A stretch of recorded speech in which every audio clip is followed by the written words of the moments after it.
Hello, everybody. Thank you so much for joining us for this year's Honoring Black History Month special. I'm Charmayne Brown. And I'm Jermaine Ferrell. Celebrating the achievement of Black Americans who have made their marks in history and also recognizing their lives, their tragedies, and their triumphs. Now, since 1976, every U.S. president has officially designated the month of February as Black History Month and endorsed a specific theme. And this year, we're celebrating the theme of health and wellness. We began with the legacy of Henrietta Lacks and her contributions to medicine worldwide. They didn't want white people to not take the vaccine because it came, from a Black woman. So they try to make her sound as white as possible. And imagine not being recognized because of the color of your skin. Sadly, that was quite the reality for many people in the mid-1900s. Henrietta Lacks was one of those people, despite her life-saving contribution to medical research.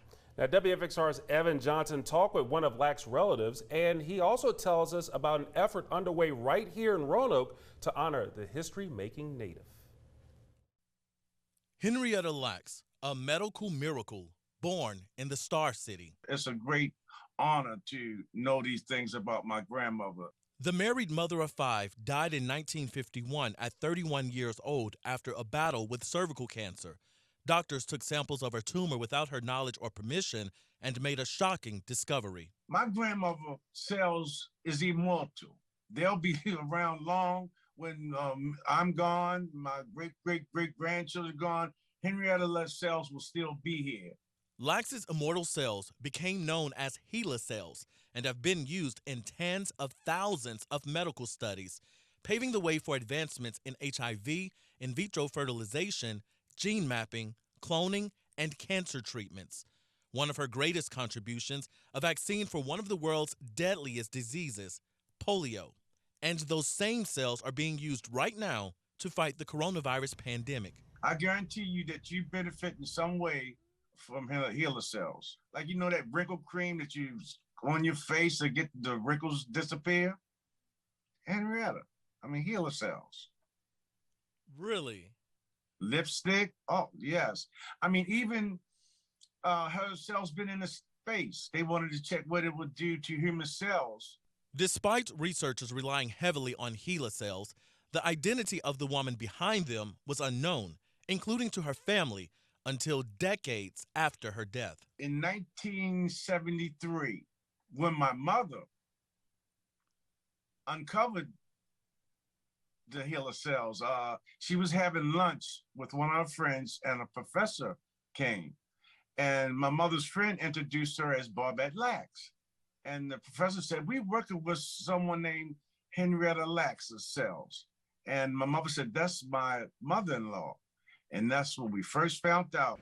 Up until several months ago, this space in downtown Roanoke was named after Confederate General Robert E. Lee. But now, the west end of this space is called Henrietta Lacks Plaza. You see that empty concrete slab right there? A statue of Lee once stood right there, but soon a statue of Lacks, a Black woman, could be in that exact spot. I think it's a wonderful thing, and I'm glad that we're able to recognize her. Trish Whiteboyd, Vice Mayor for the City of Roanoke, is spearheading a project to raise $140,000 to build a life-size bronze statue of Henrietta Lacks. I don't know if you know it or not, but she was just recognized by the World Health Organization. The WHO just put a statue in Bristol, UK, of Henrietta Lacks, honoring her. Certainly, we should have one in her birthplace, and that's here. Whiteboyd is raising the money as a private citizen, but says the city is looking to bring a research team to Roanoke to shed some light on the stories of several local places and people hidden in plain sight, including that of Henrietta Lacks. It's a wonderful story, a wonderful ending story about a Black woman. It wasn't a good story in the beginning because she was suffering from cervical cancer. But what she has done and her contribution to medical science is amazing. Very proud. To Ron Lacks, Henrietta is amazing simply because she's his grandmother. He says outside of her immortal cells, Lacks was no different from any other woman. She loved looking elegant. She really did. That's why they talk about her painting her nails and the red lipstick. She and her husband, David, were determined to better the lives of their children. That's why the couple moved to Baltimore for better opportunities. All the while, the biggest opportunity for advancement was Henrietta herself. And Henrietta Lacks, to me, is my nana. To the world, she represents the greatest gift to mankind. In Roanoke, Evan Johnson, Wfxr News. What a phenomenal contribution that is. Wow, huh? that's a fascinating story. Absolutely. About just I right could here in our watch it all backyard. day. Yeah, absolutely. Well, Ron Lax has a new book out about his late grandmother. It's titled Henrietta Lacks, The Untold Story. He also says it's the first book put out by one of Lax's relatives. And Charmayne, the family has filed a lawsuit against a biotechnological company accusing it of selling Henrietta cells. Ron says he's unable to talk about it since it's still pending. And as for the fundraising efforts for a Lax statue in Roanoke City, if you're interested in donating, mail your check to the Harrison Museum of African American Culture. The address right there is on your screen. Be sure to write Henrietta Lacks in the memo line. Well, coming up next, trailblazers in the hallways of Franklin County Public Schools. Hear from students a part of that historic movement to desegregate schools.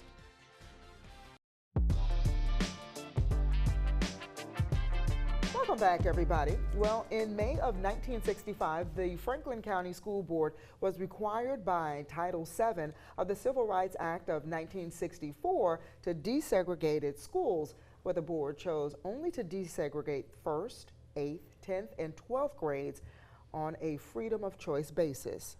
Now, however, in 1966, the school board felt pressure from the government to desegregate all grades and did so in 1968. WFXR's Hazel Marie Anderson spoke to several students who were a part of this historic moment. It was for a cause, and I understood the cause because we talked about it at home. Going to a new school for any child can be overwhelming, but for many African American students in Franklin County, it was a culture shock. It was a big change in my life, but I had to make an adjustment. It was a drastic change. It was not unpleasant, but some unpleasant things happened. Most of my issues were just going through the halls between classes. They would push one student into us and they would say, shoo, shoo. Another issue students faced is that they would never see each other. Usually you were in a class by yourself with all other white students. There were no other black students in your classes. One of the main things that really brought us closer together at Franklin County was the few of us that went over there in the first place. During lunchtime, we all used to assemble together. And pressure of being a black student from Franklin County and a student from the all-black high school, Lee and Wade. You didn't want to go over there, show out and everything. You made it look bad on the rest of the students from Lee Wade. But one powerful memory several students will never forget was Dr. Martin Luther King's assassination. A group of white boys said, "I'm glad that he's dead, that Martin Luther Coon." And that hurt. That really hurt. The day that Dr. Martin Luther King lost his life, you know, that was a bitter moment for me because there were some of the things said in class I didn't approve of. Many years after that, I met this same student, and he apologized to me for what he said, you know. He said he just didn't know any better back that day. But thanks to the support of their family and others, not every day was so bad. Had a lot of support from the black community. That's how we got through. And there were kind whites. For Glenna Moore, she was the first black varsity cheerleader. They were very kind. In fact, when it came time to vote for the most outstanding cheerleader, to my surprise, they named me. And James Jordan helped integrate the football team. You know, 3 or 4 of us, we integrated that football field. Believe it or not, the first year that we played, we went on. Back that day, we won every game in our district, the Blue Ridge district, except one. Each student had their ups and downs during integration, but would they go through it again? To to pay that price for that shorter period of time, to be the woman that I came out of that being, I would welcome that again. It's been 57 years since Franklin County Public Schools were desegregated. The lesson they hope the future generation learn is You have to work together. We've got to make sure that we learn from that we never go back to that type of segregation. And that was Hazel Marie Anderson reporting. After the break, the many historic firsts of first responders in our area. Stay with us, everybody, for this Black History Month special.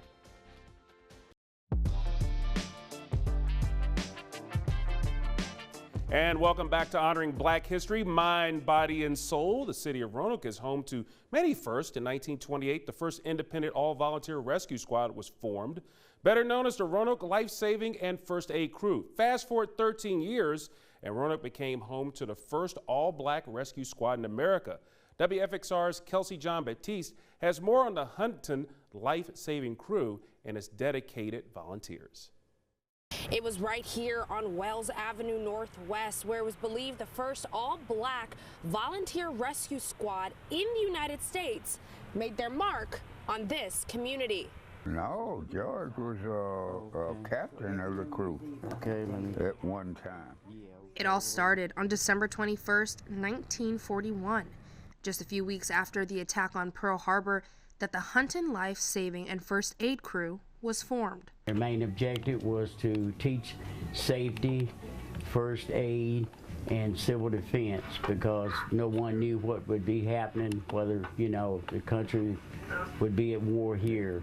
14-year member of the crew, former Captain Roger L. Anderson, remembers the hard work and dedication that turned a crew of 19 men and women to nearly 50 members before it disbanded for the lack of volunteers. Here's, can you see it? Here's what we had on our license plates. Would say Hunton Life Saving Crew. But as much as former Captain Anderson was in charge, he was also dedicated to teaching young black men and women how to save lives. I was the captain when they started shock trauma and paramedics. And that's why I was trying to show my younger men to get to study the book, and you can come up the same way.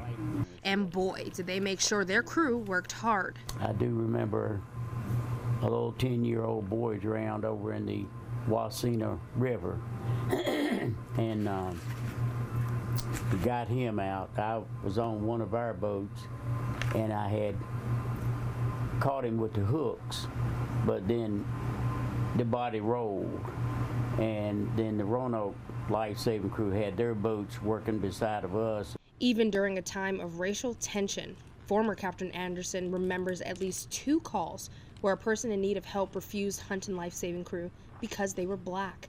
But it never stopped them to extend a helping hand to everyone. And around the same time, current Roanoke Fire Chief Hoback ran on calls with Hunton Life when he was 17 years old, even though he was a part of the Roanoke Life Saving Crew. He specifically remembers working a call with former Captain Williams' late wife, Sarah. She was a little nervous because I think it was her first baby that she had delivered. I think it was my second. And I said, Sarah, come on, we'll do this together. And so we kind of like you roll your sleeves up and say, okay, now the baby has to be delivered. And we delivered the baby, and she was so proud. Chief Hoback says Hunton Life Saving Crew saw a need within the Northwest community of Roanoke, and it changed who he is today. I look at things differently than I did before that experience, and making sure that I have and give and afford the opportunity of others, because and what they said, and we work with them all the time, is that everybody deserves the same opportunities. In Roanoke, Kelsey Jean-Baptiste, Wfxr News. And in Lynchburg, Candace Brown is the first black female fire captain. Her service to the community earned her a very prestigious award from former Governor Ralph Northam. But as Wfxr's Amanda Lee tells us, Brown's journey wasn't as easy as it may seem.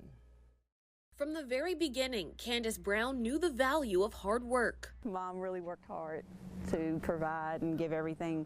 Obviously, we had everything that we needed, but she really provided a lot of those wants, so we were really blessed. Her mother raised Brown and 3 other siblings alone in inner city Lynchburg. You know, a lot of people sometimes get misconceptions about inner city, about, you know, just being crime-stricken and dangerous and stuff, and while that's the case sometimes, their families here.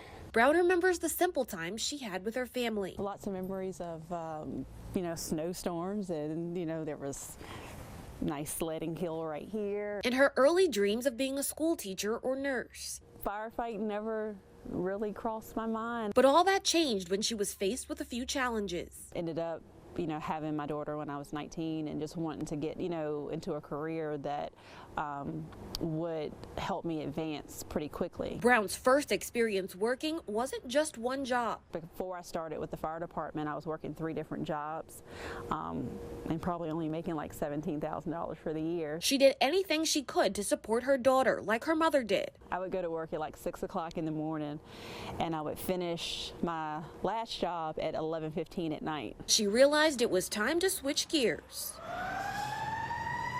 and use those lessons of hard work and dedication to motivate her in training for a career as an EMT. The fire department, you know, the environment and the atmosphere, it made it really, you know, conducive to being able to go back to school while working, because, you know, even in our downtime, I could study. Eventually, she got all of her firefighter and paramedic certifications. With all the work she had already put into having 2 more daughters, she still had dreams of doing more, and she went for them. Black women seem to be just, in almost any industry, kind of like that, you know, when it comes to numbers, like we're far below. Every day that I go out, that I hope that, you know, I have 3 daughters, that they see that, you know, as a black female, you can do anything that you put your mind to. In 2018, Brown became the first African-American female to be promoted to captain within the Lynchburg Fire Department. She became responsible for not only the lives of Hill City residents, but other firefighters as well. Those people are relying on you to make good, sound decisions. You know, their lives depend on you making good decisions. 2 months ago, she became one of only 4 Lynchburg firefighters to win the Virginia Governor's Award for her work in the community. Today, her dreams have become a reality. Her dedication has paid off not only for her, but also the community she serves. You don't have to, you know, fall into that narrative that, you know, you can't be anything, or you're not going to be anything because you don't have a lot of money, or you didn't come from, you know, a big, you know, 4,000 square foot home. You can do anything that you put your mind to. The only person that's going to limit you is yourself. And that was Amanda Lee reporting. Still to come, a look at Frankie Allen, who used the court to assist and uplift those around him, leaving a mark on basketball in the Commonwealth. This is Honoring Black History, Mind, Body, and Soul.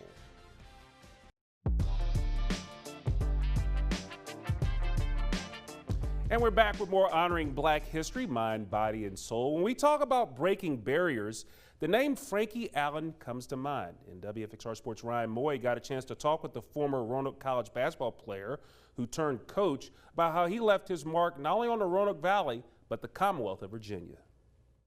I understood the dynamics of coming there and being the first black boarding student, but really the first black athlete to go to Roanoke College. There was some hesitation on the part of my dad, more so than my mom. My mom had worked actively in Charlottesville with the NAACP. I had been a part of a group that desegregated the schools in Charlottesville, so I was not unaccustomed to doing these type of things. In 1967, being the first black student athlete came with its fair share of obstacles.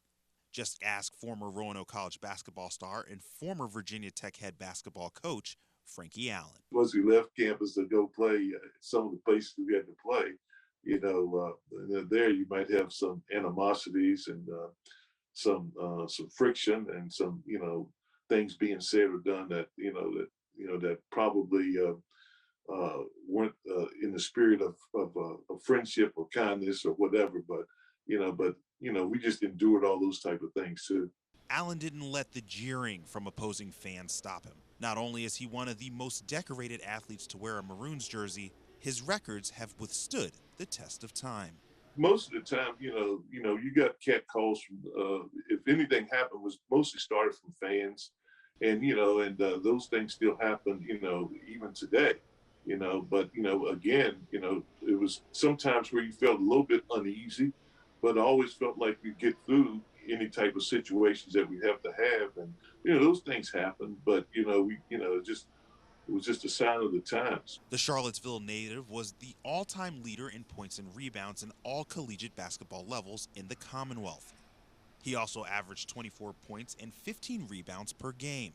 Allen also led the Maroons to their first ever NCAA Division II appearance as well. He's the first player in Roanoke College history to have his jersey retired. And even with all of the individual accolades, he says the bonds he made off the court attributed to his success on the hardwood. I could have been treated with a hostile attitude, but I've said this many times, Albert Perlman, Jim Boone, a guy named Wayne Barnhart, there were a few other guys that were older guys that were expecting to play. Basically when I came in and started doing well, I was taking minutes of playing time for those guys. You have that dynamic, but I tell you, the way that they accepted me and realized that, man, this guy can help make us a better basketball team. I think all personal differences were put aside. By using his abilities to break down barriers, Allen continues to open doors. I've had the other student athletes, other African-American student athletes that came after me, even on campus. Kenny Belton, who came a few years after me, played for Ed Green and his guys, Reggie Thomas, and some of the guys that came in around the same time that he did. Those are the kind of guys that when you do go back, they say, well, man, you paved the way. So in a way, whatever I had to endure, was minuscule, so to speak, as to the big picture. Allen's picture continued to grow. After graduating from Roanoke College in 1971, Allen turned his sneakers in for a clipboard and became a high school coach at the old Jefferson High School. In 1976, he left the high school ranks to join his former coach, Charlie Moore, over at Virginia Tech as an assistant. Then in 1987, he became the first African-American head coach of the Virginia Tech men's basketball team. He would then go on to be the head coach at Tennessee State Howard and Maryland Eastern Shore. In 2013, Allen was named to the Virginia Sports Hall of Fame. And as his legacy continues to be written, the game he loves so much keeps evolving along with the world. When you start talking about, the different things that have happened, throughout the entire sports world, there's so much more to be done, but there's so much to be thankful for. So you just kind of take a deep breath, roll up your sleeves, continue to go to work, and just, think that in your heart of hearts that people have a lot more in common than they have that are different. Just sometimes it just takes a while for us to come together and realize those things. And the one thing that has been a kind of a bridge to that has been sports. In Salem, Ryan Moy, Wfxr Sports. So I see why you love Frankie Allen so much. I tell you, he's awesome. He's a baller shot caller, and it's great. Right. It's great, Charmayne, to hear all these pioneering stories tonight. I could sit at the feet of any one of them for hours. Just some amazing contributions from Black folks here in our area. That's true, and guess what? We're not done with these stories, because next week we'll have more. So we appreciate you joining us tonight for our Honoring Black History Month special.